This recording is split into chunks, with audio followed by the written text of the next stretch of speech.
Buenas tardes, muchas gracias por estar aquí. Les advierto que han elegido una de las peores opciones que podían elegir esta tarde, pero hace una tarde estupenda para estar paseando por ahí. Yo lo advierto de entrada, luego el que se queje de que vayan unas tonterías que ha dicho este hombre, pues está advertido ahora, es decir, que no... Yo entré en Galicia por la literatura, entré en Galicia por Cunqueiro, cuando tenía yo 19 años, más o menos, no Cunqueiro, que era un poco mayor que yo. Llegué a entrevistarlo una vez en Madrid, cuando trabajaba yo en televisión, y la idea que me hice de Galicia a través de su literatura era de un sitio rico en variedades paisajísticas, húmedo, por lo tanto fértil, del que podrían surgir, yo pensé que nunca grandes cosas, pero sí cosas maravillosas, que son mucho más importantes que las que tienen gran tamaño, incluso en monumentos tan grandes como pueda ser la Catedral de Santiago. Lo que creo que todos valoramos son pequeños detalles que conseguimos hacer nuestros y robarle a esa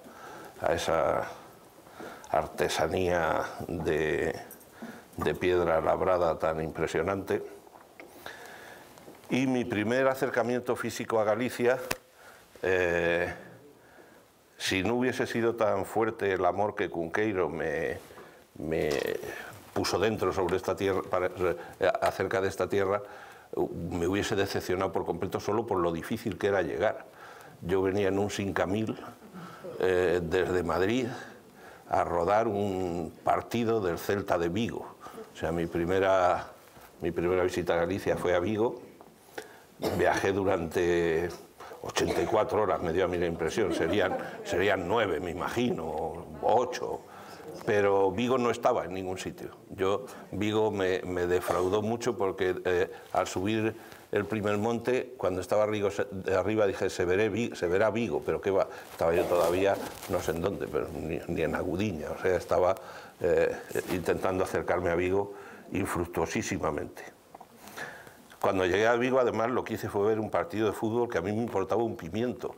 Yo no me gustaba el fútbol, ni me gusta especialmente, me gustan solo los buenos partidos, y como para ver uno hay que ver como 70 para que te encontrarte con el bueno, procuro no ver ninguno para no aburrirme demasiado. Lo que pasa es que yo en televisión española los reportajes que hacía, los documentales de las entrevistas, me pagaban 600 pesetas si se emitían, porque además si eran buenos no se emitían. Es decir, no por nada, no por la censura que evidentemente existía, sino porque en el programa que yo trabajaba lo que hacías bueno lo ponían al final, porque era lo que tenía más público, era justo antes del telediario del mediodía. Y si se alargaban algunas de las cosas que incluían en directo ese programa, el último reportaje o la última entrevista, como el telediario tenía que empezar a las 3, lo quitaban. Y si lo quitaban, un día, el segundo podían incluso ponerlo, pero como se pasase, entonces ha perdido actualidad y tú te habías tirado 15 o 20 días haciendo aquello y luego no te lo pagaban.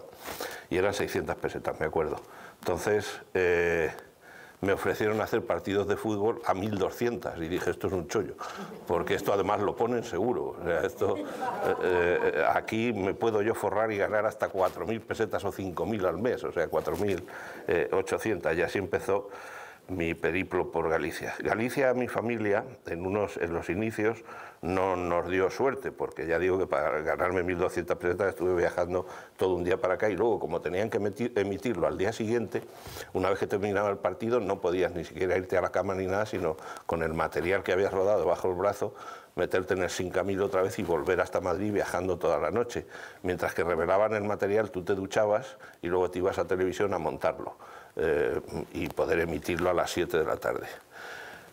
Peor fue lo de mi primo Leobi, que estuvo estudiando medicina en Albacete, igual que yo, estudiaba en Madrid y se hizo novio de una viguesa. Mientras que él hizo 3 cursos de medicina, ella hizo medicina y farmacia, las 2 carreras. Con lo cual su aprecio por ella se mantuvo, pero un poco resquebrajado, porque vio que no le llegaba a la suela del zapato de la sabiduría a aquella viguesa.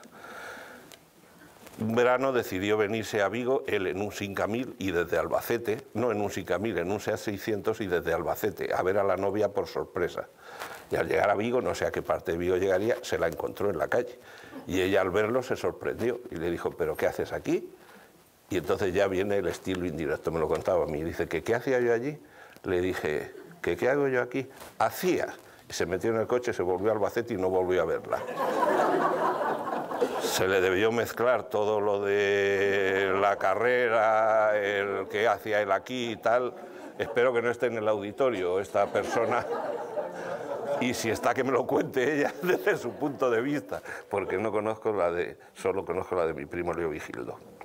El segundo viaje, yo tenía algún conocimiento mayor de esta tierra porque a las lecturas de Álvaro Cunqueiro me vi prácticamente obligado a leer a...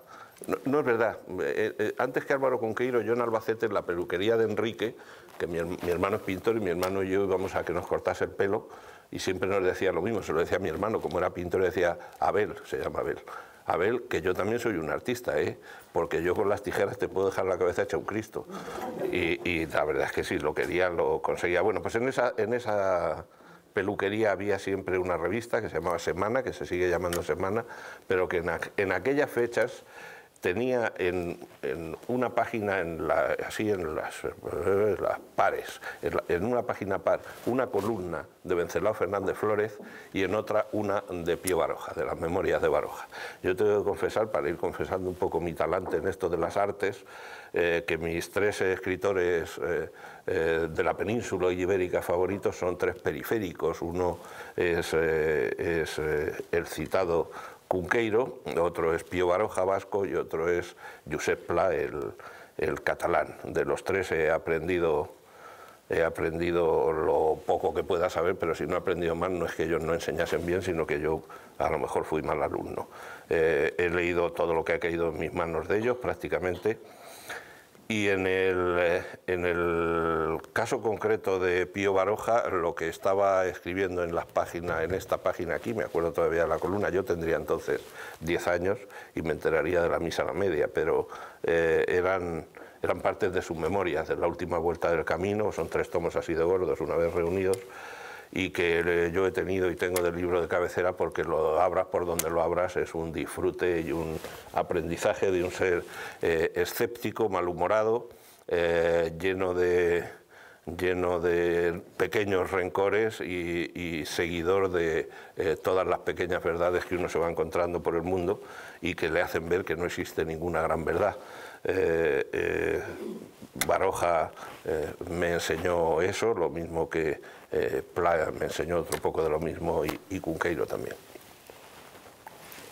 Sin embargo, yo me partía de risa con el de la otra columna, con un tal Venceslao Fernández Flórez, del que no había leído ningún libro y que el día en que me llamó un productor que se llama Eduardo Ducay, que fue el productor de las películas de Ferreri aquí en España y de Viridiana y de Tristana, de Buñuel, de algunas películas de otros directores españoles, de películas excelentes, y que en un día de San Isidro, que estaba yo sentado en una butaca leyendo al lado del teléfono en mi casa, suena el teléfono, me dice, soy Eduardo Ducay, no me conoces, pero ¿tú te has leído El bosque animado? Porque yo tengo un guión de Azcona que le he encargado y quería saber si quieres hacer la película. Yo no había leído El bosque animado y le dije que sí, que lo había leído, porque un productor te llama a ver si quieres hacer una película, no lo vas a desengañar a la primera y decirle, no lo he leído. No, sí lo he leído. Pues te vienes por aquí, esto me parece que era un sábado, te vienes el lunes y hablamos. Dije, allí estoy el lunes, ¿a qué hora? A las 10, pues a las 10. Y nada más colgar el teléfono salí corriendo a buscar El bosque animado, que no lo había en ninguna librería de Madrid porque era un libro que se había dejado leer hacía muchísimo tiempo. Llamé a los amigos que me habían hablado y muy bien del bosque animado. Y uno de ellos me dijo, pásate por aquí que te lo dejo. Entonces abrí el bosque animado y veo que empiezan a hablar unos pósters de telégrafos con otros, unos hilos de teléfono con otros, y dije, pues la hemos jodido, porque no querrá este hombre que yo haga dibujos animados. Entonces me lo leí, me pareció un libro fascinante, lleno de detalles humanos y zoológicos de gran envergadura y calado. Y cuando me presenté en el despacho de Ducay, tenía encima el guión de Azcona, encima de la mesa.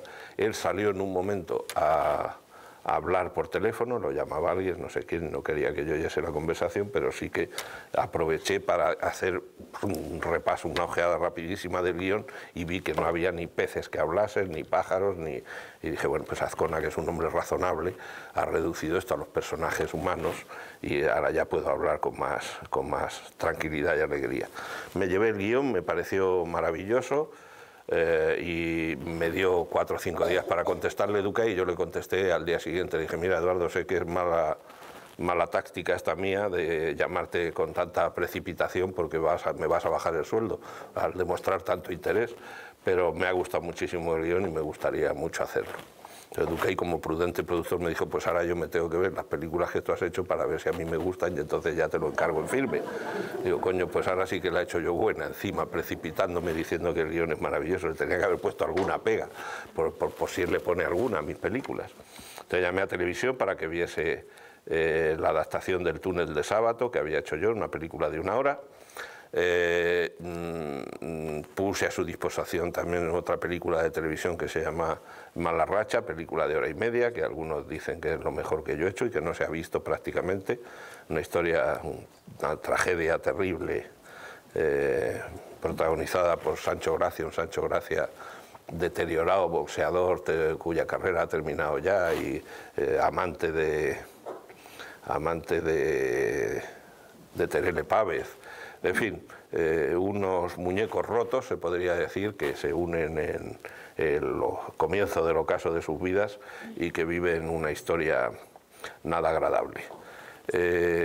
Vio también Total, que es una película de 1 hora que me encargó Televisión Española para llevar a festivales y que está hecha de los mismos mimbres que Amanece, que no es poco. Es decir, es lo que muchos consideran disparates, surrealista, los más negativos, una sucesión de chistes sin ninguna hilazón que no llevan a ningún sitio, y otros, los más exagerados por el lado contrario, una genialidad que fue premiada en el Festival de Montecarlo con premio de la crítica internacional y premio especial del jurado, que me ha llevado a dar conferencias en Toronto, en Montreal, la compró la televisión pública norteamericana, la proyectó 4 o 5 veces, pero que aquí la crítica más vistosa que recibió fue la del crítico del País, Ángel Fernández Santos, que escribió media página que titulaba Total, nada. Y eso era lo mejor que decía de la película, en su síntesis elocuente. Insisto que otros dicen que es buenísima. Yo lo que hago es sacar la media, digo, pues es una película hecha por un director de Albacete que hace las cosas lo mejor que sabe y puede, y ya está. Entonces, bueno, cuando Duque vio todo eso, fue de los que se alineó con Ángel Fernández Santos. Dije, a mí Total no me interesa un pito, pero sin embargo Mala Racha es de las mejores películas que he visto de la historia del cine español, o sea que por mí, si quieres, te devuelvo el favor diciéndote que tenía 4 días para contestarte y también he usado solo 1. Te vienes para acá, me fui, firmamos contrato, él tenía ya contratado a Alfredo Landa para hacer de Malvís. Había hablado con Fernando Rey para hacer el señor Dabondo, pero no estaba contratado y estaba pagado el guión de Rafael Azcona. Llegamos a un acuerdo inmediatamente, luego supe años después que me había rebajado 500.000 pesetas sobre lo que él tenía previsto pagarle al director, pero bueno, lo di por bueno, es decir, yo gracias al bosque animado realmente hice a partir de ahí en el cine lo que quise y como quise, y en esas sigo. Esto se llama, lo que aquí nos convoca a un país de cine, se refiere evidentemente a Galicia, y parece que el de cine, cuando se aplica algo, es para decir de él que es fabuloso, en la polisemia de la palabra fabuloso, o estupendo, o muy agradable, o muy brillante, o muy famoso, ese tipo de cosas que ahora se cultivan tanto como la aspiración máxima del ser humano. Pues bueno, Galicia es un país de cine. En ese sentido, yo siempre he dicho que hay dos localizaciones en el mundo que uno deja caer la cámara y encuadran bien, que es Galicia y París. Pero Galicia a veces hay que darle un golpecito así a la cámara para que no coja esas casas espantosas que se hace tanta gente, a la que no se le ha educado en la adquisición del buen gusto, y por lo tanto difícilmente se podrían hacer unas casas distintas. No son en absoluto culpables de pecados estéticos, porque no conocen la gracia divina estética, es decir, que aspirar a eso es vano intento. En París alguna chorrada han hecho también, pero menos. También al leer un país de cine, pues podría uno tirar por otro sitio y decir, pero un país de cine dramático, de cine cómico, de cine... ¿A qué país de cine nos estamos refiriendo al hablar de Galicia? Pues eso ya es sociología, política, economía, y cada uno que aplique su etiqueta como crea que le corresponde a Galicia. Estamos en un momento histórico de un cambio que se produce en el gobierno, y a uno les parecerá que se entra en una época cómica, dramática, patética, estupenda, maravillosa, o como cada uno juzgue según sus especiales inclinaciones políticas.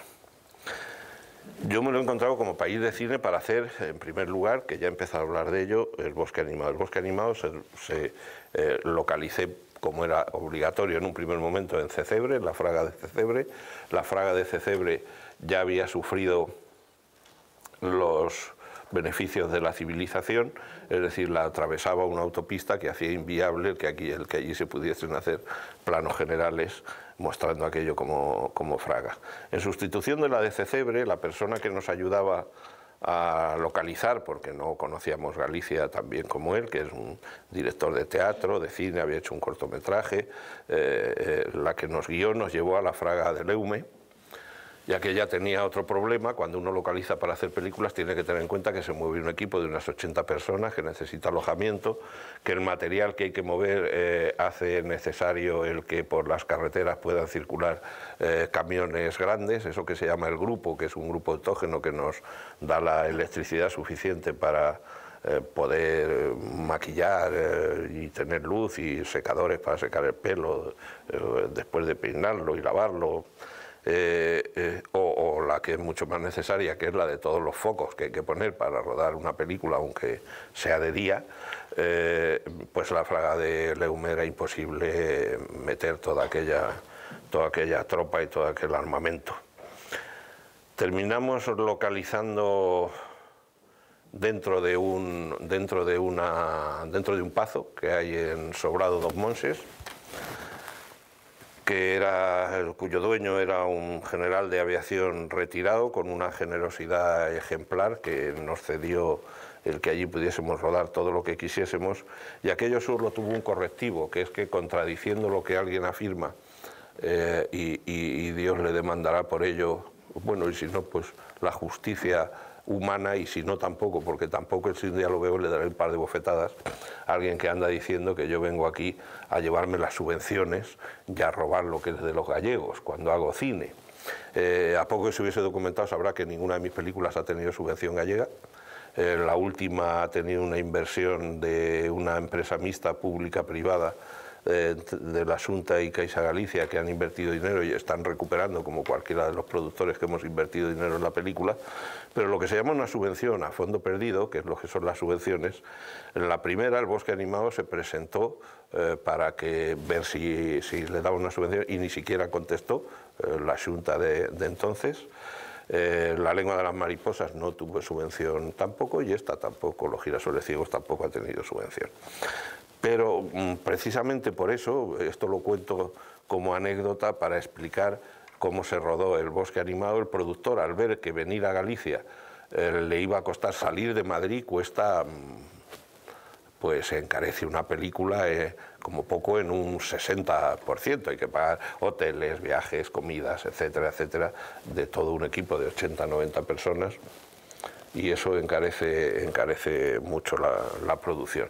Entonces, cuando volvimos, Emiliano Otegi y yo, de aquí, después de hacer 3.500 kilómetros en coche solo en la provincia de Coruña, el productor, Ducay, nos dijo, pues ahora, en vez de todo lo que tenéis localizado en Galicia, olvidaros y localizar aquí a menos de 60 kilómetros de Madrid, porque la vamos a rodar en Madrid. Le dije yo, el bosque animal en Madrid es un poco duro, Eduardo, que yo no creo yo que vayamos a encontrar. Me dijo, no, sí se puede buscar. Y dije, mira, yo estoy agotado, he hecho 3.500 kilómetros en Galicia, hemos visto cosas allí que están muy bien. Y me dijo, bueno, pues para no quitarte la razón del todo, vamos a hacer una cosa. Todo lo que sea de noche, todos los exteriores de noche, los rodamos en Madrid, en aplicación de un principio que dice que de noche todos los gatos son pardos. Y dije, pues buena filosofía, a mí me jodes, pero bueno, buena. Y efectivamente, todo lo que es la Santa Compaña, por ejemplo, no paseó por Galicia, paseó por Zarzalejo, que es un sitio al lado del Escorial, se aparecía allí, la casa del cura estaba allí,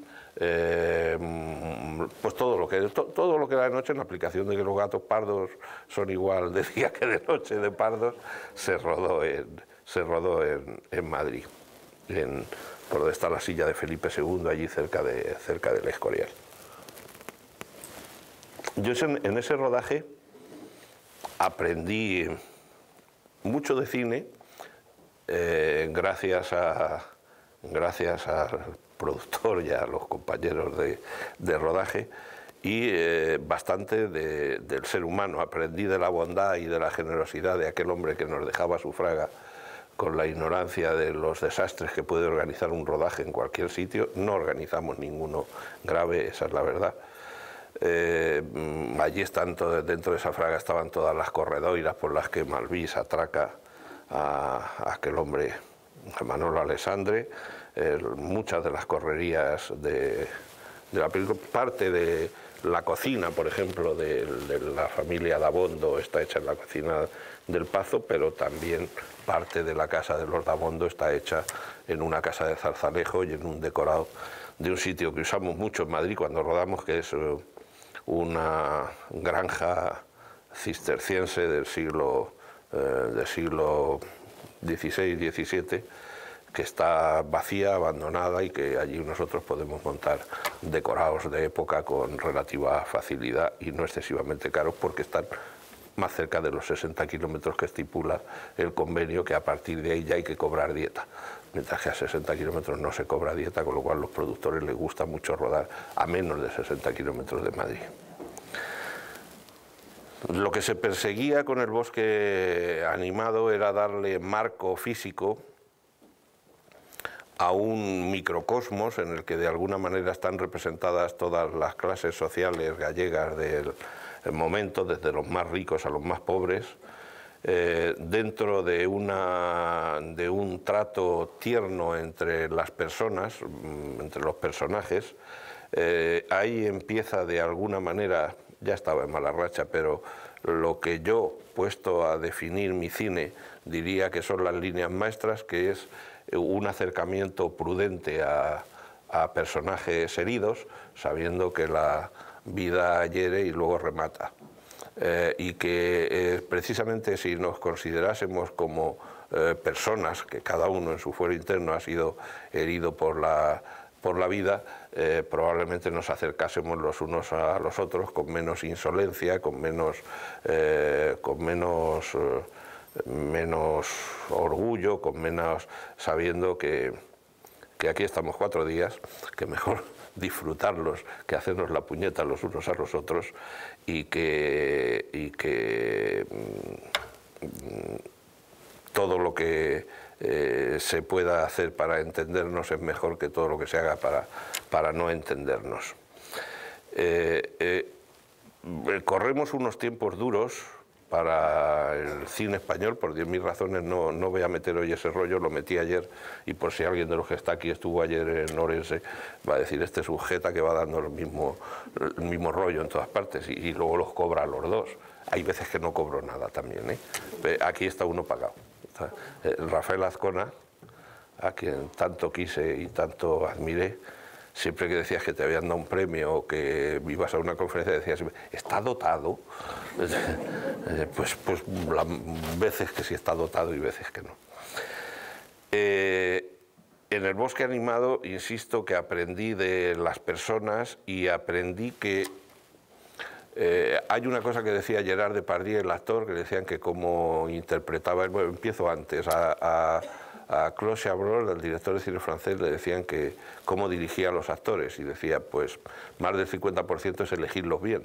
Es decir, si tú eliges bien al actor que va a hacer el papel, es decir, el que tú lo ves adecuado para el papel, te evitas pues más de un 50% de la dirección, porque nada más verlo te lo crees. Lo malo es cuando te equivocas y eliges uno que luego lo estás viendo cómo está haciendo las cosas y no te lo crees. Entonces ahí ya las fastidiado, porque eso es un infierno. Pues además de Depardieu añadía que él, decían que cómo actuaba, cómo interpretaba, decía, pues yo el 50% consiste en que me maquillen y me vistan bien. Una vez vestido del personaje, para mí es mucho más fácil interpretar una película una vez que la has localizado, y las localizaciones son las que visten la película. Si aciertas, tienes la mitad de la película hecha físicamente, lo que está viendo el espectador y oyendo, y el otro 50 lo tiene que poner el resto de los elementos arquitectónicos, físicos y tal que hay allí, que no sean el paisaje tal y como te lo has encontrado, y la vida que le dan los personajes a ese paisaje. En el bosque animado pretendíamos elegir unos paisajes y unos elementos físicos, arquitectónicos o de la naturaleza que fuesen, vegetales, geológicos, si se quiere, que ayudasen a entender que los personajes llevasen la vida que llevaban e interfiriesen en ella de una manera prácticamente determinante. Para mí un bosque es la metáfora perfecta de lo que es la vida humana. En un bosque se da todo tipo de bondades y maldades que se reflejan luego en el comportamiento humano, como son la depredación, que puede estar sintetizada en la actuación que tiene un lobo sobre un cordero, o un rico sobre un pobre, o un mayor sobre un pequeño, un fuerte sobre un débil, etcétera, etcétera. En el bosque esos casos se producen. Hay que oír por las noches cómo agoniza algún animal, o como los gatos en época de apareamiento muestran con esos gritos espantosos lo que es el desgarro que sufre la hembra después del apareamiento, que se supone que es placentero. El bosque que nos encontramos era un bosque en verano, seco, con una luz espantosa, que no es lo que uno se espera de Galicia. Las corredoiras las teníamos que ensabanar por completo para que el camino se hiciese en sombra, es decir, teníamos que montar unos artefactos impresionantes, unos postes con sábanas que hiciesen que no entrase el sol al camino, porque Javier Aguirre Sarobe, excelente director de fotografía, el que ha hecho la última película de Woody Allen, hizo Los Otros con nosotros cuando yo la producía, Alejandro la dirigía, era muy pijotero, para que no nos vamos a engañar. Entonces las luces las quiere matizar mucho y tal, y la verdad es que eso ayuda a que las películas sean más hermosas. También lleva consigo el que te tires horas y horas esperando a que él ilumine, pero el tiempo que tú no tienes luego para dirigir a los actores, pero ¿qué le vamos a hacer? Yo me acuerdo el primer día de rodaje del bosque animado, que fue en Zarzalejo. Es la escena de noche, una de la Santa Compaña, y también sale de noche de su cueva Landa. Y el grupo, el famoso grupo ese que decía que no entraba por la fraga de Leume, tampoco entró por la fraga de Zarzalejo, y se salió de la cuneta en una curva, se quedó allí escorado, y empezamos el rodaje 2 horas más tarde. Si a eso se añade que a Alfredo Landa no le gustaba cómo le quedaba la peluca, y mi ayudante venía al 3x2 desde maquillaje y decía, tenemos lío, y decía yo, pero mucho lío. Decía, está muy enfadado Landa, porque dice que le ponen mal la calota, que se llama. Y decía, pero está como para que intervenga yo. Y decía, no, vamos a guardarte como último cartucho, seguiré yo bregando, decía el ayudante, y a ver qué saco. Ya a última hora tuvimos que subir Javier Aguirre Sarov y yo, y le dije, mira Javier, yo, y se lo dije a Landa también, Alfredo, no voy a hacer más de un plano medio, es decir, que no creo que de noche, con la luz que pone Javier y tal, se te vaya. Javier, ¿tú crees que en plano medio se va a notar si esto no está bien pegado tal? Pues no, no se va a notar, no se nota. Me decía Alfredo, pero no vas a hacer ningún primer plano. Digo, en esta secuencia de esta noche no, va a ser en plano medio nada más. Total, que lo arreglamos así, pero una vez que se había arreglado eso, ya habían pasado las 2 horas de sacar el camión de la cuneta, etcétera, y además, una vez puestos allí, me dice Alfredo, oye, yo hice un papel en el teatro universitario que lo hice todo en falsete.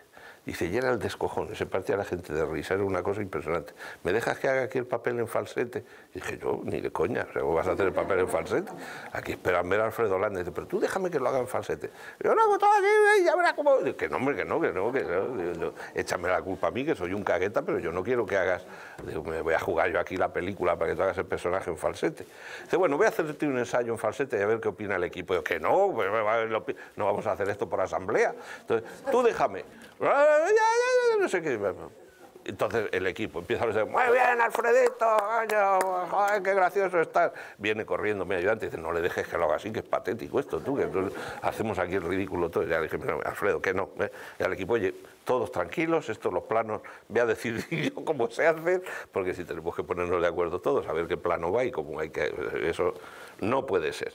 Total, que lo hizo como yo decía, pero de vez en cuando metía un poquito, si se fija quien vea esa película, lo que pasa es que no saben qué secuencias son, pero yo sí lo noto, que... Digo, no, pues no, Alfredo, que no. Bueno, o sea que fue una noche movidita y al día siguiente encima viene el productor y me dice que rodábamos en el mismo sitio, José Luis, vente que tenemos que hablar tú y yo. Por la orilla de la carretera me dice, oye, ayer perdiste 2 horas y media de rodaje. Dije, ¿qué perdí yo? Digo, hombre, te habrá contado tu gente, los de producción, que se nos salió ayer.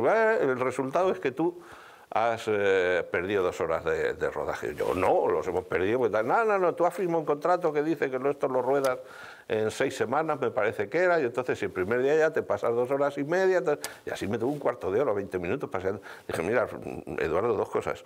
Una, estamos perdiendo ya 20 minutos, que yo tendría que estar abajo y mañana me los vas a sumar al debe. Digo, y otra, tú no estás calculando que lo mismo me pones nervioso y esta noche pierdo 5 horas, o sea, porque no doy pie con bola. Pues no se te ocurriría, digo, pues espero que no, ala, venga, me voy para abajo. O sea, que el primer día de rodaje fue, y eso fue por no rodar en Galicia, aquí todo va de otra manera. Aquí el tiempo es un bien muy flexible, nadie ve la necesidad de llegar a la hora al sitio, y una vez que llegan... A mí me pasó una cosa en una de las casas, yo hice una casa en Paradela de moldes, en Boborás, al lado de Carballiño, después de rodar aquí La lengua de las mariposas, que ya llegará su turno, y luego a la hora de hacer la bodega yo quería que las puertas que había hecho en esa casa me las repitiesen en la bodega, y el carpintero que iba a hacer las de la bodega no conocía mi casa, entonces lo llamé, oye, que puedes venir mañana y vemos esto y tal. Sí, era domingo, pues yo voy a las 10 y lo veo. Pues dije, bueno, pues voy a las 10, madrugaré más de lo que yo querría madrugar un domingo, pero lo espero a las 10. A las 10, 10 y media, 11, 11 y media, 12 menos 10, más o menos. Llega él en su coche con su señora muy embarazada y hola, buenos días, ¿qué tal? Bien, digo, ¿a qué hora habíamos quedado tú y yo? Dice, a partir de las 10. Digo, nos has jodido. O sea, que podías haber venido a las 11 y media de la noche. Ay, pero ¿qué hora es? Digo, pues las 12 menos 10. Bueno, sí, a partir de las 10. Digo, no, a partir de las 10 no, a las 10, coño. Entonces dice, pues te veo muy enfadado y lo siento mucho, vaya un primer encuentro que tenemos, me siento muy mal, de verdad, perdóname, yo lo que puedo hacer si quieres es que te puedo tocar la zanfoña. Digo, pero ahora mismo me tocan la zanfoña, pero ya, eso está hecho. Y se fue a su coche, sacó una zanfoña que había hecho él, preciosa, no tocaba bien la zanfoña, pero el instrumento era digno de consideración, una cosa muy bonita, nos tomamos un café y tan contentos. Pero de esas me han pasado varias y encima no me han tocado la zanfoña, es decir, que plantones, esto en eso es un poco caribeño. No sé si los del Caribe lo mandaron para acá en ese viaje de vuelta de migrantes o los emigrantes lo llevaron para allá, pero ahora está en el Festival de Cartagena de Indias y era increíble. O sea, ya no estaba la gente en su sitio a la hora, sino que a mí me daban, por ejemplo, entrevistas a la misma hora en dos sitios que distaban 28 kilómetros el uno del otro. Entonces, bueno, en fin. Del boxe animado luego, si quieren, hablamos, preguntan lo que quieran y yo les contesto. Ahí tuve también una experiencia que se ha repetido con los años y en todo. Yo entiendo, creo entender las razones históricas, sociales, políticas, etcétera, que han hecho de una buena cantidad de gallegos personas que no se fían ni de su sombra, por más que sea sombra negra, negra sombra, pero no se fían. Y entonces me he encontrado, por ejemplo, con contratar el rodaje, los de producción. Yo, bueno, La lengua de las mariposas y los girasoles sí que participé en la producción, en el bosque no. Que dicen, ¿cuánto quiere usted por este pajar para rodar aquí un día? Pues esto no vale para nada, yo con que me lo limpien. Pues fíjese, a mí, si no, ni tengo ya paja, ni tengo aquí nada de tal. No, pagarle le vamos a pagar, o sea, que dígame usted que no, hombre, no, esto es limpio, tal. Pero, claro, aprovechar, pues, luego iban pensando y decían, esto es del cine, fíjate, que camiones más buenos traen, aunque se salgan en las carreteras y todo. Pues llegabas y decías, venga, pues ya, mañana rodamos, le voy a pagar a usted. Pues he pensado que 600.000 pesetas me vendrían bien. Nos ha jodido y a mí también me vienen bien las 600.000 pesetas. Es que esto a ustedes les viene muy bien para rodar, pues por eso lo hemos elegido y le vamos a dar 60.000 pesetas por rodar aquí un día. Eso hoy en día no es nada, pues nos vamos. Y nos pasó en algún sitio. A mí me pasó hasta llegar a comprar la casa de Paradela, tuve 7 apalabradas, que decía, pues por esto, si usted... 1,5 millones de pesetas, tal, eran paredes de piedra y nada más. Pues sí, 1,5 millones y tal, venga, pues mañana firmamos. Y al día siguiente todos, 3, no voy a decir los 7. Otros ponían otros pretextos. Pero falé con la mujer, di que 3 millones. Digo, pues fale usted otra vez y dígale que no hay compra. Claro, y así, pa uno detrás de otro. Yo pienso que es que cuando ven que tú les das lo que ellos piden, dicen, he pedido poco. He pedido poco. Si te dicen que sí a la primera, es que esto es poco. Te seguro que pagan el doble. En fin, de eso saben más que yo. Ya, lo último es una cosa. La bodega que tengo ahí en medio, una incrustación que es paredes de piedra con un tejado de uralita, un espanto. Que muchos cuando ya llevan allí algún tiempo, que me dicen, ¿y cuándo piensas terminar la bodega? Cuando me venda Rosita, 2 real, que no vende ni de coña. Pero aquello le había costado 600.000 pesetas, yo empecé ofreciéndole 2 millones y cuando llegué a 4 me dijo, 4 millones son muchos cartos. Dice, pero como lo va a pagar en euros y el euro no vale nada. Dije, pues ya llevo usted razón, ya volveré otro día. ¿Qué le vas a contar? Eso no es nada comparado con una finca que hay, en una finca que tiene Pachi Vázquez, el hasta hace poco consejero de Medio Ambiente, que hay una parcela dentro de la finca, en la mitad, que es de grande como esto, más o menos, lo que pasa es que es más estrecho, y es de la señora María. Y de vez en cuando dice, señora María, esto me lo venderá usted tarde o temprano. Pues no tiene nada allí, no tiene ni huerta, ni tiene nada ella. Y lo último que le dijo fue, pero don Manuel, ¿para qué quiere usted comprar esto? Si está en la atmósfera, que si se cae, que si no se cae, y el día que se caiga, ¿de qué le va a valer esto? Debió de ser aprovechando que era de medio ambiente, ¿no? Lo de la atmósfera. Y dijo don Manuel, pues lleva usted razón. Si se va a caer, para que vea que de yo esto. En fin. La lengua de las mariposas llega años después del bosque animado y es después también, y este sí que lo había leído, del conocimiento de un libro maravilloso que se llama ¿Qué me quieres, amor?, de Manuel Rivas. Y yo había hablado con Azcona y yo nos veíamos con mucha frecuencia para pasarlo bien, a reírnos de cosas. Yo a veces iba por la calle y me pasaba algo y llamaba inmediatamente a Azcona. Me acuerdo de un día que iba para el rastro, un domingo por la mañana, entré en una farmacia, pues se me caía el moco a comprar Kleenex, y detrás de mí entra una señora Y le dice el farmacéutico, estábamos los tres solos, deme usted por otro clic. No sé, no sé. Y dice el farmacéutico, ¿pero cómo lo quiere? ¿En pastillas, en supositorios, en jarabe, en inyecciones? No, no, sí da igual por otro clic. No, ¿cómo va a dar igual, señora? Pues dígame usted para qué lo quiere, o que le habrán dicho si tiene que ser pastillas, tiene que ser jarabe y tal. Que no, que sí, que da igual de verdad por otro clic. Que no da igual, señora, ¿cómo va a dar igual? Dice que sí, hombre, que sí da igual, si es para mi marido. Entonces, pues inmediatamente llamé a Azcona y le dije que aquí hay una que quiere comprar por otro clic, esté como esté, en pastillas o en supositorios, porque al fin y al cabo son para su marido. Entonces, a mí los viajes al rastro me daban mucho rendimiento. Un día también en la Plaza Mayor de Madrid iban dos señores, pues así, de mi edad, y normales, más normales que yo, o sea, que iban tan...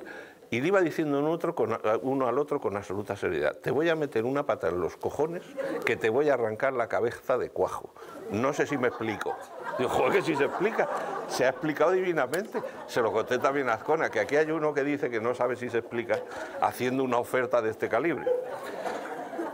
Pues nos juntamos para estas cosas. Él me contaba a mí que los pobres de Madrid eran todos de la misma empresa. Dice, ¿tú te has dado cuenta que todos los pobres que hay en las esquinas tienen un cartel con un letrero que dice lo mismo y con las mismas faltas de ortografía? Y es verdad, dice, estoy enfermo, tengo 4 hijos en vez de 4 hijos, y no me da nadie trabajo con V, tal, y todo es el mismo cartel. Y dice, pues los reparte a todos un matrimonio portugués en una furgoneta, que los deja en la esquina cada uno, y luego a media mañana les pasan un bocadillo, según él. Bueno, pues nos reuníamos para eso, para hablar del mundo, del gobierno, del cine, de lo que nos había gustado, de lo que habíamos leído, de lo que nos gustaba, ¿no? Y uno que nos gustaba era Manolo Rivas. Pero no se nos ocurrió a ninguno de los dos hacer una estación hasta que un productor con el que sigo trabajando, con el que hicimos Los Otros y las películas de Amenábar, Fernando Bobeira, me llamó, igual que Ducay, y me dijo, ¿tú te has leído La lengua de las mariposas? Y esta vez no mentí, dije que sí, que además me gustaba mucho. Y me dijo si yo creía que ahí se podía hacer, con ese cuento se podía hacer una película. Dije, hombre, hay que añadirle otros, eso se queda corto, y yo mismo les sugerí otros cuentos que se podían adherir. Y le dije que hablaría, que si estaba él de acuerdo, yo hablaba con Azcona a ver si quería hacer la adaptación. Y así se hizo. Nos convocó Rivas, porque yo le dije que quería rodar en el pueblo de Cunqueiro, precisamente, en Mondoñedo. Dije, Mondoñedo me parece que tiene las dimensiones adecuadas. Y me dijo, sí, está bien y tal. ¿Tú conoces a Allariz? Dije, pues no. ¿Por qué no venís Azcona y tú a Allariz y lo vemos y hablamos y tal? Bueno, pues nos vemos. Azcona no quería meterse en el coche de nadie, le parecía un espanto viajar en coche, dice que éramos todos imbéciles y que corríamos mucho. Y dije, yo no corro, hombre, vente conmigo. Y se vino conmigo, vinimos en coche. El concello de Allariz, Quintana, nos proporcionó una casa que debía ser era de un médico, y era de un médico muy religioso, porque tenía muchos libros de religión. Azcona se fue a su habitación, a su cama, yo a la mía, y nos leíamos párrafos de libros piadosos el uno al otro hasta que nos dormimos en paz con Dios. A la mañana siguiente habíamos quedado con Rivas en un café que hay al lado del ayuntamiento del concello de Allariz. Y él se duchó antes, se fue, luego fui yo, lo que tardé en ducharme y irme, pues solo había un baño, claro. Y cuando llego, sale a la puerta y me dice, no entres, no tienes nada para mojar. Me han dicho que no ha pasado todavía el de los donuts. Y se quedó muy decepcionado con que en Galicia no fuesen a dar donuts para el desayuno. Él pensaba encontrar... Claro, no sabíamos lo de los piñones, los almendrados y estas cosas. Que no les sentó bien en Allariz, porque hice yo el pregón de la feria del almendrado y dije que tenía muchas utilidades, que era muy bueno, cuando estaba blandito daba gusto comérselo, y conforme se iba endureciendo, la última utilidad que yo le veía era bajar al río y hacer lo que hacíamos los críos con los guijarros, tirarlo así a ver los botes que daba, a ver qué almendrado saltaba más, y les pareció mal. Digo, coño, pues si cuando ya está que no se puede comer, ¿qué vas a hacer con él? Pero bueno, no les gustó la chorrada que dije. Ese día nos fuimos allá a San Renato. Rivas llegó muy tarde. Rivas llega tarde, es un gallego estupendo. O sea, Escribe muy bien, es una persona excelente, es gracioso como él solo, es un narrador verbal maravilloso, cuenta historias. Me contó una de la Ribera Sacra estupenda, que llega con su cuñado, Isabel, un hermano de Isabel, de su mujer, y la mujer del cuñado, a la Ribera Sacra. Les habían hablado de un sitio donde vendían un vino de allí, el Amandi.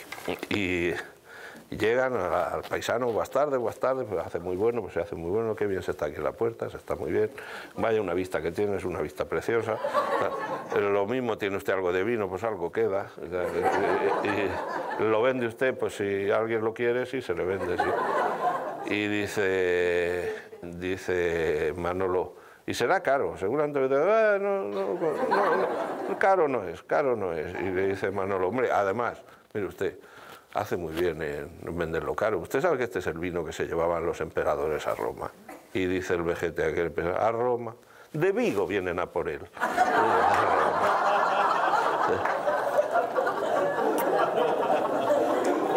O sea que Manolo Rivas llegó tarde, se le perdona porque luego cuenta estas cosas. Y pretendimos irnos a otro sitio que hubiese algo de mojar. Dicen que Alfonso XIII, cuando estaba en su casa en Roma, llegó un día el jefe de su casa civil, con majestad, y unos españoles que han venido a visitarlo y tal. Dice, pues bajo dentro de un ratito, mientras sacarle algo de mojar que les gusta mucho. Entonces, que mojasen algo y luego ya hablaban con el rey en el exilio. Pues buscando, terminamos al lado de el muiño aquel que hay al lado del río abajo, que es de Fandiño también, que es un sitio maravilloso, pero estaba cerrado. Total, que en ayunas nos sentamos allí y allí hicimos eso que se llama la escaleta de la lengua de las mariposas, que es el título, por decirlo así, de qué trata cada una de las secuencias de la película y por qué orden van. Ahí nació La lengua de las mariposas, en las que Azcona escribió el guión, yo escribía alguna secuencia, hay una en la que aprendí algo muy importante de Azcona. Azcona odiaba toda infección sentimental, las películas que van directamente al corazón le parecían, como me parece a mí, pero a él en grado supino, le parecían una bajeza, le parecían que el corazón es material muy noble, al que hay que dejar más bien tranquilo y dirigir las películas a la inteligencia de los espectadores y desde luego mostrándoles sentimientos, pero en absoluto cayendo en sentimentalismos.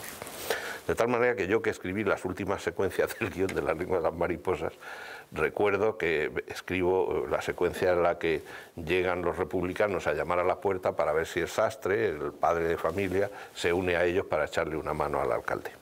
Entonces la madre miente además delante del hijo, sin que ella sepa que el hijo está allí.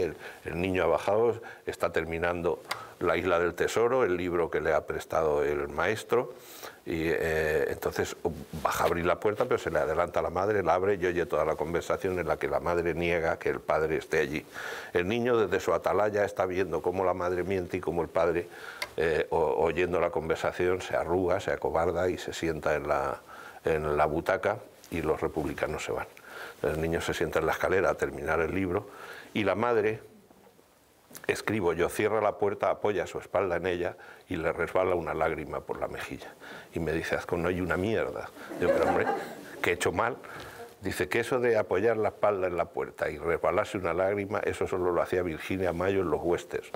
O sea que esta no lo va a hacer. Digo, bueno, pues, digo, va a la cocina y mira hacia el horizonte por la ventana y ahí sí se emociona. Dice, eso te lo compro.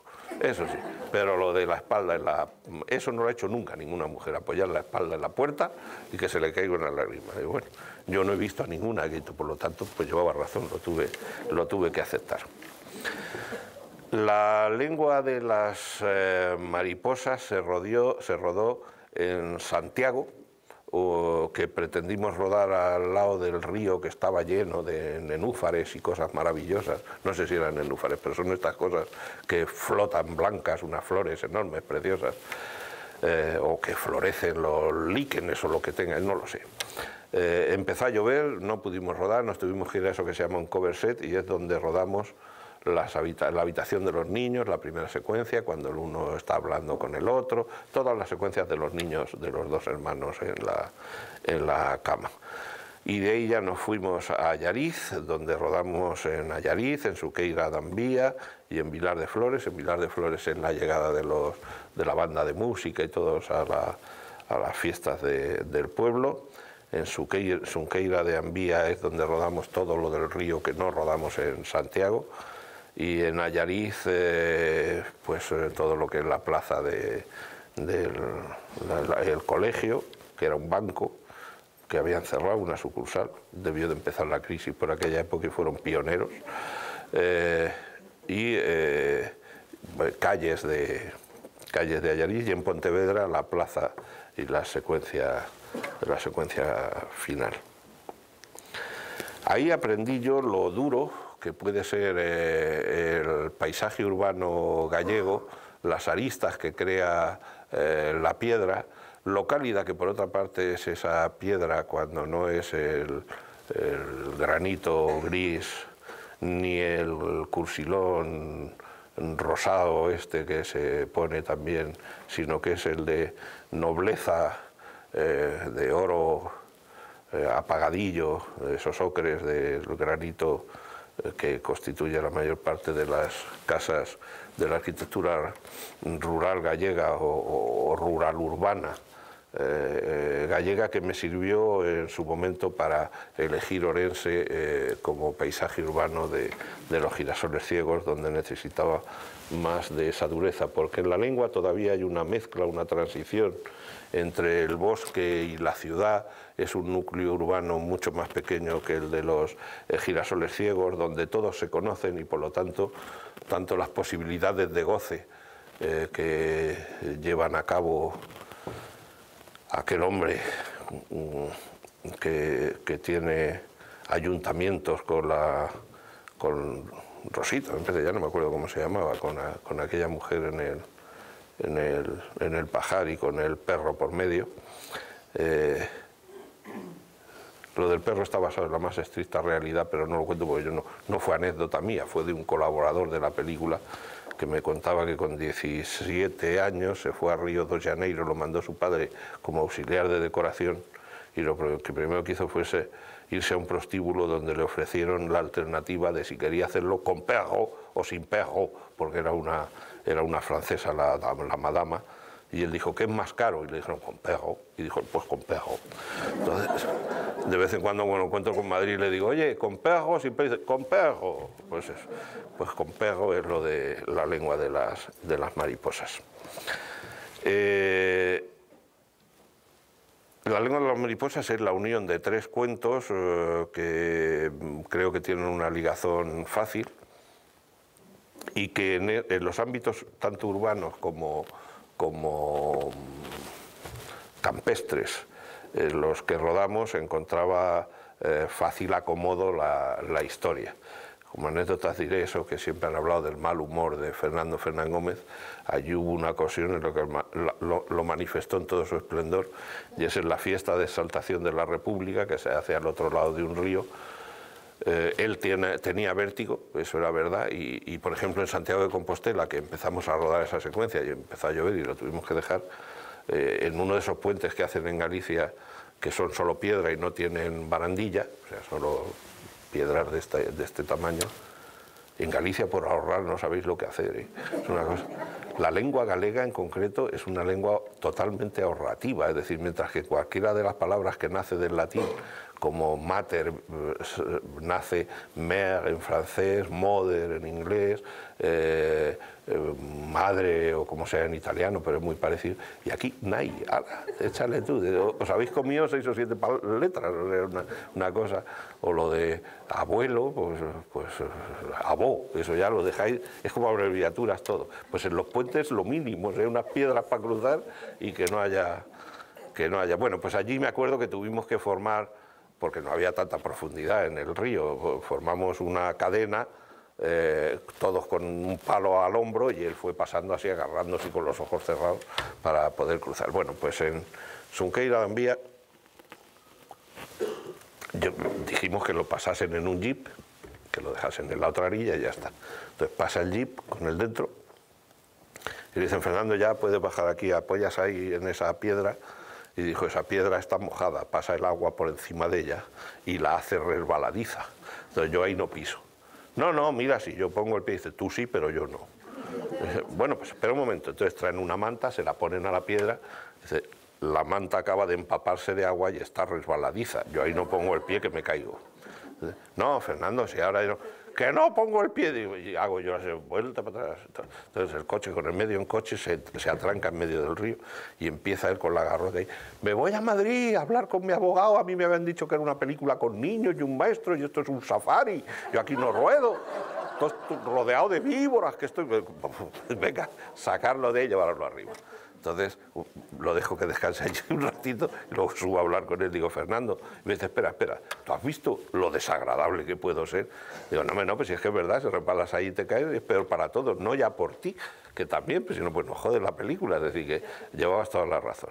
No, pero es que si yo tengo un médico que me dice, pero Fernando, con las películas tan cómicas que hace usted y lo gracioso que está, y luego los berrinches que se pilla con la televisión y con no sé qué, dice, como si yo disfrutase con eso, José Luis.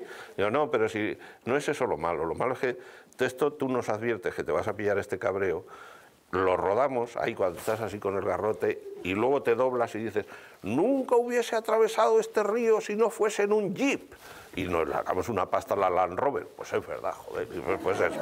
Otra vez nos ponemos de acuerdo y total, que todo había sido por ahorrarse el segar un sembrado que había allí, que el señor pues también pedía 60.000 pesetas por dejar paso por su sembrado, pero oye, eso era rentable, hay que echar cuentas, es decir, las 600.000 por un pajar era mucho. Bueno, las 600.000 es una cifra, no sé si hay alguien aquí de cine, pero que sepáis que tarde o temprano os la van a pedir. Es decir, pues la piden en todas partes. Tuve una agarrada con él importante. ¿Cómo se llamaba el cura de Orense, de la ciudad de los muchachos? El padre Silva. El famoso padre Silva, le pedimos que si tenía alguna funambulista, porque en un momento determinado se ve una feria de noche y cruza una funambulista el camino con una vara y tal. Dijo que sí, que tenía 3 y que una lo podía hacer. Pues vale, muy bien. ¿Y no queréis además un carromato? Pues no, es que eso no lo necesitamos una funambulista. No había manera de conseguir la funambulista, que ya faltaban 3 o 4 días y me lo oye, nos hace falta la funambulista. Es que las 3 que tengo, ninguna es profesional, están aprendiendo, pero está una por Andalucía, otra en Extremadura y otra en no sé qué, pero a la que está en Burgos la puedo traer. Pues venga, pues tráetela y lo hacemos y tal. ¿Y cuánto quieres por la funambulista? Tenía que cruzar un plano que cruzaba ella allí de noche y hasta una sola vez, así, a una altura de 2 metros. Dice 600.000 pesetas. Y yo me oye, que Fernando Gómez cobra menos por sesión, ¿eh? Y dice, ¿y qué pasa? ¿Que estás menos artista? Estás igual de artista. ¿O es que a las artistas no les pagáis? Por 600.000 pesetas? No, eso ya te lo puedo yo asegurar. Pues si no le pagáis a ella, no la va a hacer nadie. Llamó a todas las funambulistas de España para que no trabajasen en la película. Menos mal que no llamó a todos los funambulistas. Entonces, llamamos a uno, le pusimos un tutú, una zapatilla de bailarina. El muchacho estuvo encantado todo el día luciendo el tutú. Decía, no me lo quito, si estoy muy cómodo así. Pues descubrió una manera de andar por la vida con tutú y medias rosas. Y el padre Silva con 2 palmos de narices. Eso sí, el día del estreno en Orense viene, me quiero hacer una foto contigo, José Luis. Digo, pues yo contigo, ¿no? ¿Pues por qué? Digo, pues coño, porque nos tuviste al borde de no poder hacer una secuencia. Es que vosotros habéis venido aquí. Digo, pues ¿cómo hemos venido aquí a eso, que es a robar y a explotar a tus muchachos y a todo lo demás? Pues no me hago la foto contigo porque soy un cabrón, que soy un explotador de muchachos. Es que el muchacho aquel cobró pues también eso, 50 o 60.000 pesetas, que no se vino a pagar poco a nadie, se vino a no hacer el tonto en cualquier caso, porque ya me contarás tú las 600.000 pesetas de la funambulista del padre Silva. Ahora está de asesor, ¿en dónde? Con Chávez o con Cuba o en no sé dónde. Pues está bien, me parece bien. Aparte de la ciudad de los muchachos hay gente que habla divinamente, que ha estado allí, que le ha ido muy bien, pero si les daba 600.000 pesetas diarias por actuación, pues ya lo entiendo yo, que estuviesen contentos.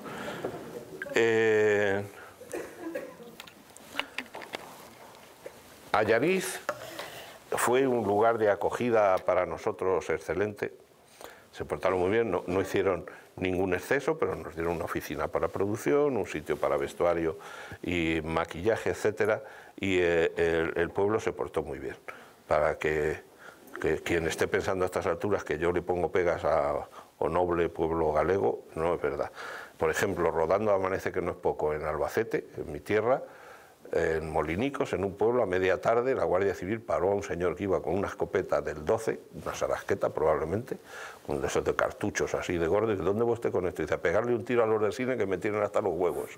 Hombre, pues tampoco es eso, ¿no? Dije, venga, váyase usted a su casa, le va a pegar tiros a nadie y tal.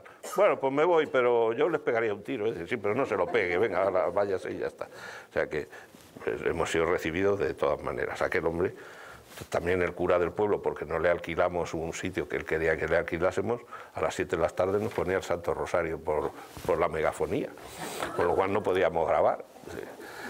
Hablando del sonido, por ejemplo, en el Bosque Animado, que todavía era sonido analógico,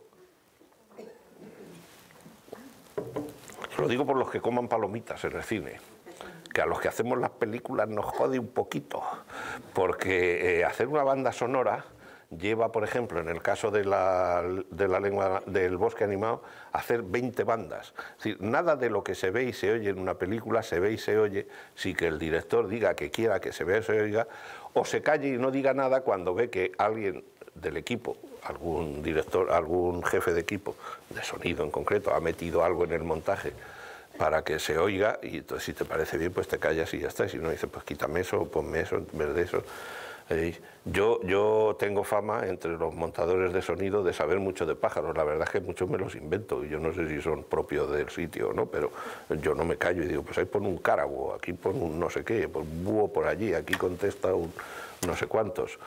Y en concreto en el Bosque Animado, que se rodó, decía antes, en verano, en un tiempo seco, con un sol inmisericorde que hacía que aquello pareciese Extremadura en vez de Galicia, pues la humedad del bosque, el que corriesen riachuelos, regatillos, tal, se conseguía a base de superponer bandas de sonido, por aquí meter un regatillo, por allí que suene una fuente que cae, por aquí tal, y terminas llenando de sonido todo aquello que en principio no tiene ninguno, porque los micrófonos para grabar en directo son perfectamente direccionales, van a la boca del actor que habla con la intención de que no se oiga nada más, ni el más mínimo fondo. Cuando hace viento se pone un artefacto para que el viento no se oiga, porque si no, el que está aquí, si el viento sopla por aquí, entra directo el micrófono, pero el que le contesta allí, el viento no le entra, y cuando habla este, hace y cuando habla el otro, no se oye nada, y eso no se darán cuenta porque estarán comiendo todos palomitas, que me los conozco,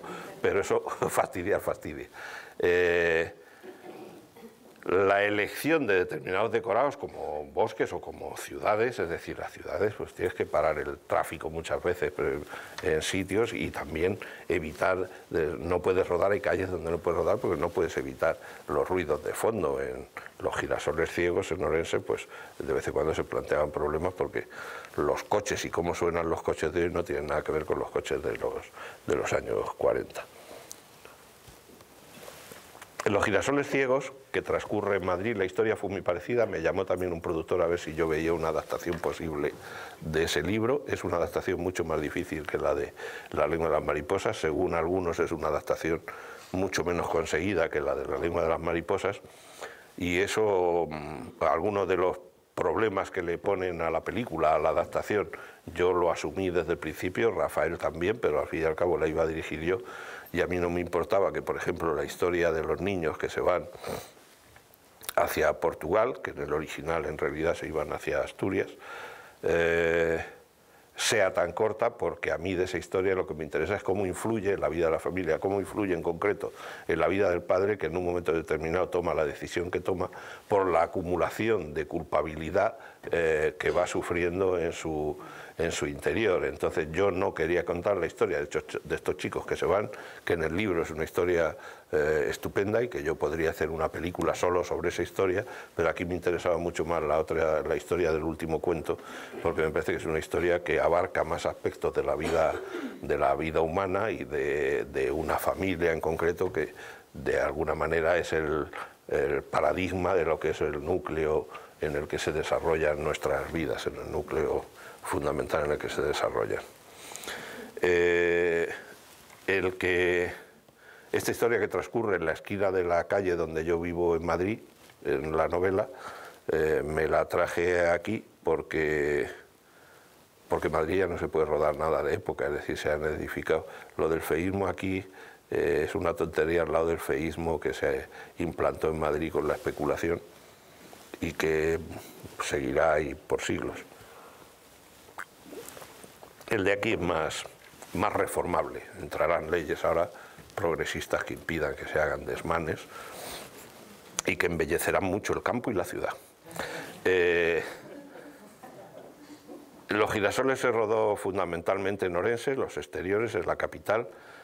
Por detrás del Palacio Episcopal montamos lo que es la puerta del colegio, pero esa puerta, una vez que se traspasa, que siempre se inicia un traspaso porque queda muy poco espacio entre eso y la pared real que cierra, ahí no hay ninguna puerta, la hicimos nosotros.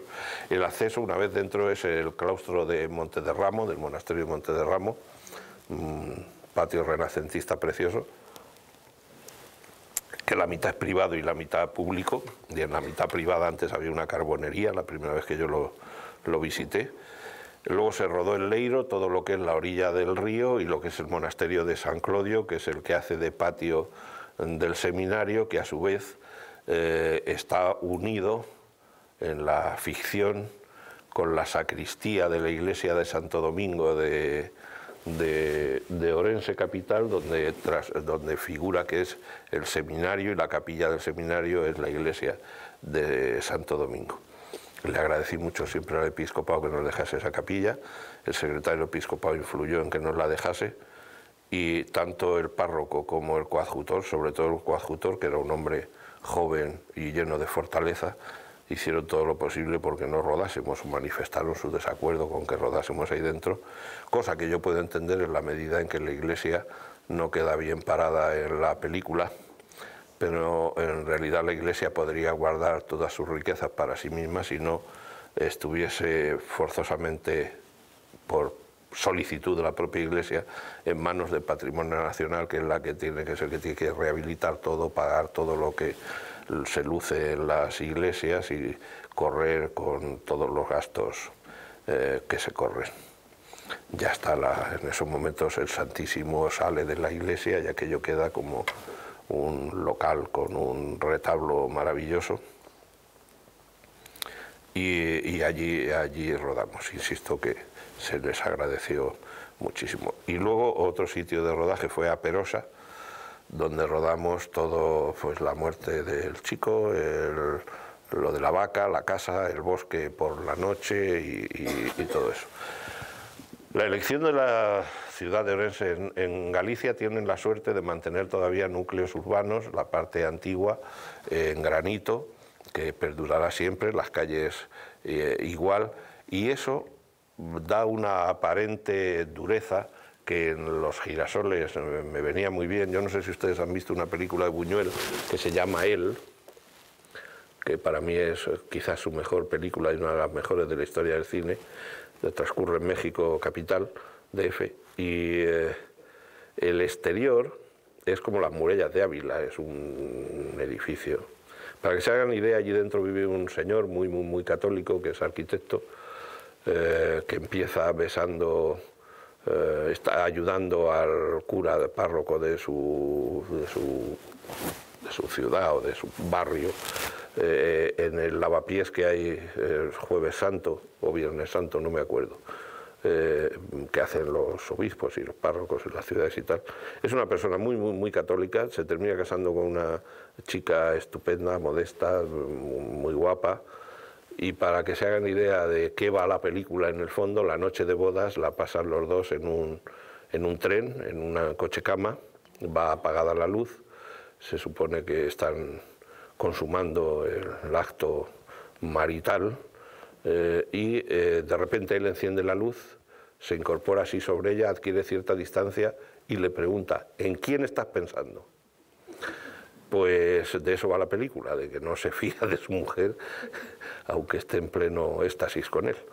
Es una película maravillosa, y la casa donde vive, insisto, por fuera es de un gran de un gran poder representativo y al mismo tiempo de una solemnidad pétrea y de una defensa de la intimidad a prueba de asedios. Y sin embargo dentro es Art Deco. Entonces ahí el cura, que hemos visto al principio de la película, va a las fiestas que se celebran allí en un momento determinado ante una escalinata que parece la de la Sociedad General de Autores, que es una escalinata de estas, de un arquitecto catalán de la Escuela Gaudí. Dice, a mí esto me produce una sensación desagradable porque es como algo visceral. Bueno, pues a mí me gustaba mucho esa idea y Los girasoles ciegos, el exterior es pétreo, es sólido, parece que está bien asentado, que es inamovible, y sin embargo las vidas que transcurren dentro de esas casas son vidas frágiles, en concreto la familia, una vida puesta a precio, en la que los sentimientos se tienen que manifestar a media asta y en la que la supervivencia obliga a mentir y a educar en la mentira a un niño y en poner ante todo la propia supervivencia. Para mí, una vez más, igual que en La lengua de las mariposas, es una defensa de la cobardía en contra de la valentía. La valentía, yo las veces que he visto ejercer de valiente casi siempre ha sido a alguien armado. Entonces, con una pistola es fácil ser valiente, porque normalmente el que está enfrente está desarmado y tiene que manifestar su valentía heroicamente, que es mordiéndole la yugular al otro, pero el otro no deja que se acerque, le pega el tiro antes. Es decir, que yo la verdad es que nunca he sabido lo que haría en casos, pues en la época de la dictadura, al final, yo pertenecía a un partido clandestino, al Partido Comunista, y de vez en cuando me daban panfletos para que los tirase en la Facultad de Derecho, donde estudiaba, y yo iba subiendo por la escalera desde la que teníamos que tirar los panfletos y me iba cagando la pata abajo, es decir, que tenía tanto miedo que me metía en un váter, dejaba ahí los panfletos y me iba y no me atrevía a tirarlos. Eso unos días. Otros días poníamos un cartel que decía, esta tarde manifestación a las 7 en Princesa, y venía uno de Defensa Universitaria y decía, quita ese cartel. Y decía yo, no me da la gana, quítalo que te sacudo. No, no me sacudes, pones tú otro ahí diciendo, no vayáis a la manifestación de las 7 de la tarde en Princesa. Y me hacía el valiente, pero nunca supe por qué, unos días sí y otros no. Habría dormido mejor o peor o lo que fuese, pero esas cosas me pasaban. El máximo ejercicio de valentía fue con un amigo mío que murió hace unos años en un accidente, el que produjo mi primera película, Pares y Nones, Félix Tusell, que un día me dice, oye, íbamos a celebrar un juicio en el aula magna de Derecho, donde ahora se hace eso de 69 segundos o 60 y no sé qué segundos, o 74 o lo que sea. Y a él, 50 y 59. Nada, yo tiraba para arriba, o sea que fatal. Entonces, al delegado de segundo curso, que es el que es ahora, yo creo que es el que es ahora el defensor de la duquesa de Alba y todos estos, Javier Saavedra, que era de extrema derecha, lo íbamos a juzgar para que perdiese la representación, que no fuese delegado, y entonces el fiscal era Félix Tusell, y me dice, oye, que me han dicho que me inflan a bofetadas como haga yo de fiscal, ¿por qué no lo haces tú? Digo, coño, pues buen regalo me estás pasando, que haga yo para que me inflen a mí. No, pero a ti a lo mejor no te pegan, es que me han dicho que me inflan y tal. Y yo, imbécil de mí, pero hice de fiscal y lo acusé de tonto, de que era tonto, y gané, o sea, y lo echaron. Y a la salida inflaron a bofetadas a Félix Tusell. Y decía Félix, que yo no he hecho nada, coño, que yo no he hecho nada. Pero lo inflaron a él en vez de a mí, que lo que querían era pegarle. Bueno, pues la valentía y la cobardía, yo creo que la cobardía es el ejercicio del instinto de conservación y que por lo tanto es lo natural, que si viene alguien a sacudirte, tú eches a correr, no le vas a hacer allí frente. Las mujeres son muy amigas de decirle al marido, dale, dale, dale, dale, dale, dale, como... pero luego le pegan al marido, no le pegan a ella. Tú dale, pero serás cobarde, pégale. Déjate, historia. Entonces, yo siempre he pensado que si alguien con una pistola me dice, te voy a pegar un tiro, y está al lado mi padre, que ya no está, el pobre, ya no está en este mundo, pero yo no sé si diría, papá, vete, no sea que se le desvíe el tiro y te pega a ti, o me lo pondría y le decía, tira, anda, tira, tira. Yo qué sé, no lo sé. El día del 23F yo sí sé que el carnet de comisiones obreras que yo tenía lo hice trocitos así, de pequeñito, y lo metí al fondo de un cajón. Y entonces pensaba yo, y eso me ha guiado en películas como La lengua de las mariposas o Los girasoles, en el ejercicio de la cobardía. Yo me acuerdo que había uno que se llamaba Jato. El padre de Jato, que era falangista, fue el secretario, el presidente, lo que fuese, del sindicato del cine, de los directores, guionistas, actores, etcétera. Y por cosas de la vida, que lo vamos a hacer, era exhibicionista. Entonces se iba al sindicato con su gabardina, el uniforme de falangista, y enfrente había un taller de modistillas a las que les enseñaba el órgano viril por las tardes. Y lo tuvieron que echar porque aquello era impresentable, el hombre aquel vestido de falangista con el pito enseñándole. Bueno, total. Pues el hijo de este trabajaba en televisión, en producción, y iba con pistola. Y yo esa noche, el 23F, pensaba, si ahora llegase aquí Jato con un bate de béisbol, y dije, oye, cuerda, tú que las pías mucho allí en las asambleas de televisión y tal, eres muy rojete y tal, ¿cómo glosarías la situación actual con el gobierno en las Cortes y las Cortes tomadas y tal? Y yo pensaba que hubiese hecho una de estas dos cosas, decir, hombre, Jato, joder, unas veces habla demasiado y tal, y pues qué quieres que te diga, pues que sí, que yo no sé, tal. Luego yo, a partir de ahí, ya no me miro al espejo ninguna mañana, evidentemente, pues me daría vergüenza verme. O le digo, pues mira, pues pienso que sois unos cabrones con pintas y me da con el... me da o no me da con el bate en la cabeza, pues yo no lo sé. Pero de verdad no sabría lo que haré. Entonces a mí me gusta hacer películas de moral difícil en las que uno no sabe qué partido tomaría en un momento determinado.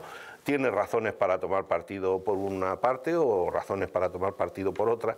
Toda esa zozobra enmarcada en un paisaje pétreo urbano como el de Orense, en el que la parte visceral la corre las personas que están dentro, o esos títulos de crédito larguísimos, que es un altar barroco lleno de volutas y de columnas salomónicas, etcétera, etcétera, es lo que a mí me interesa, jugar entre la trama de la historia y su presencia física o el marco que se le da a esa historia.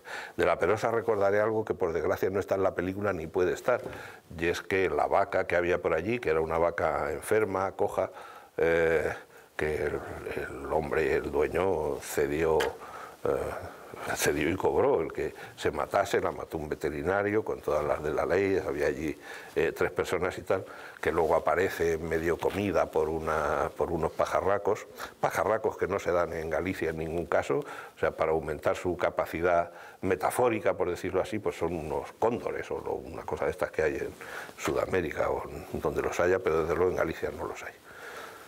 Los hay también por ahí en algún desfiladero por la parte de Extremadura, en el Monfragüe, me parece, pues no lo sé.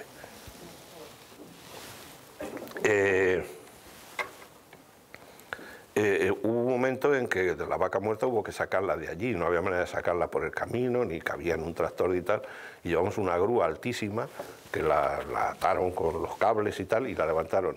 Y era un espectáculo ver a la vaca entre los árboles. Era como ver un burro volando. Eso que vi un burro, nos quedamos todos perplejos y nadie teníamos una cámara ni una esa para haber hecho aquello, que realmente era un espectáculo surrealista.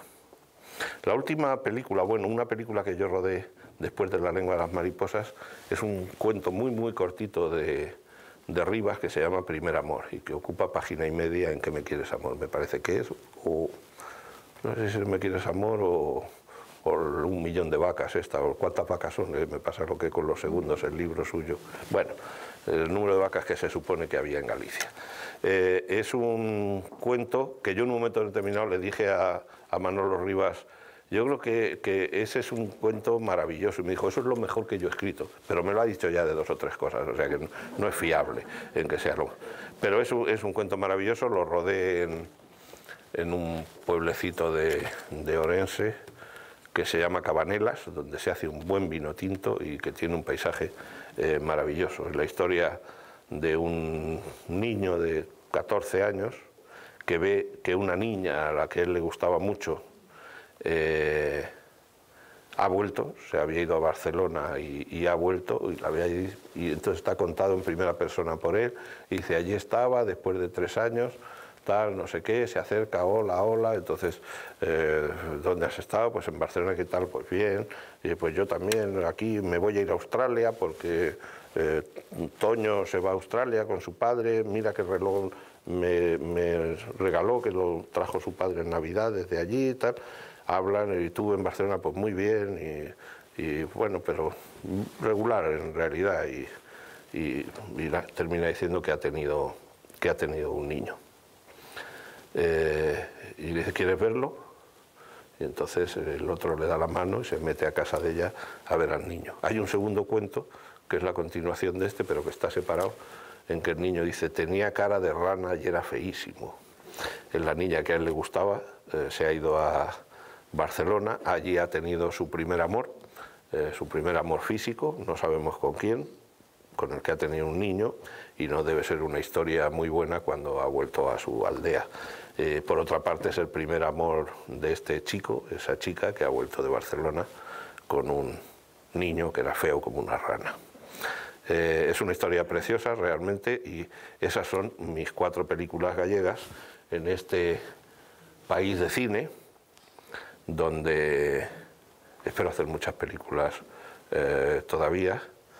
Diré que todas estas películas, estas 4 películas son las películas que yo he dirigido, y 3 de ellas las he coproducido, que más se han vendido en el extranjero. Los Girasoles está teniendo muchos problemas para ser vendida, porque bueno, están los tiempos muy mal y en los mercados americanos no se compra ninguna película, pero sí es verdad que La lengua de las mariposas, por ejemplo, es una película de la que Woody Allen en 3 entrevistas distintas habló como una de las mejores películas que había visto en los últimos años, y comentaba que era esas películas que antes, después de verlas, te ibas con los amigos a cenar y a comentarla, y que ahora ya no llegan a Estados Unidos estas películas.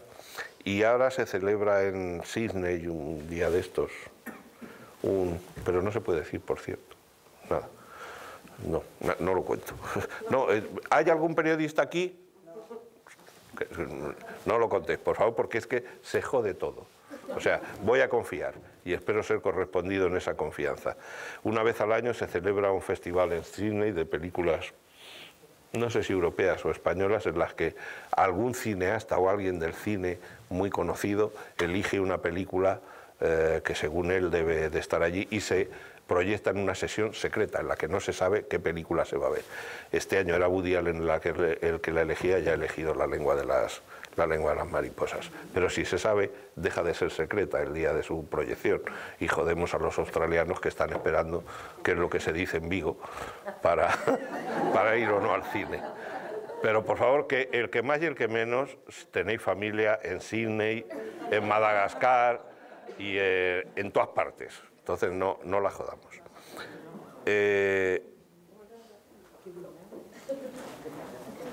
En las 50 entrevistas que me hicieron a mí en Estados Unidos cuando se estrenó La lengua de las mariposas, absolutamente en todas preguntaban que qué era Galicia, que dónde estaba, que si los actores eran gallegos, que si eran actores de verdad o era gente que había cogido por la calle, y se interesaban realmente por lo que ocurre aquí, cómo es esto y cómo puede ser tan bonito, y que rodando los Girasoles ciegos en el monasterio de San Clodio, se me acercó un señor mayor y alguien que podía ser su hijo, diciendo que venían de Estados Unidos a comprarse una casa aquí en el Ribeiro, porque habían visto en el New York Times 3 páginas que le dedicaron a mi bodega, una entrevista conmigo y al Ribeiro.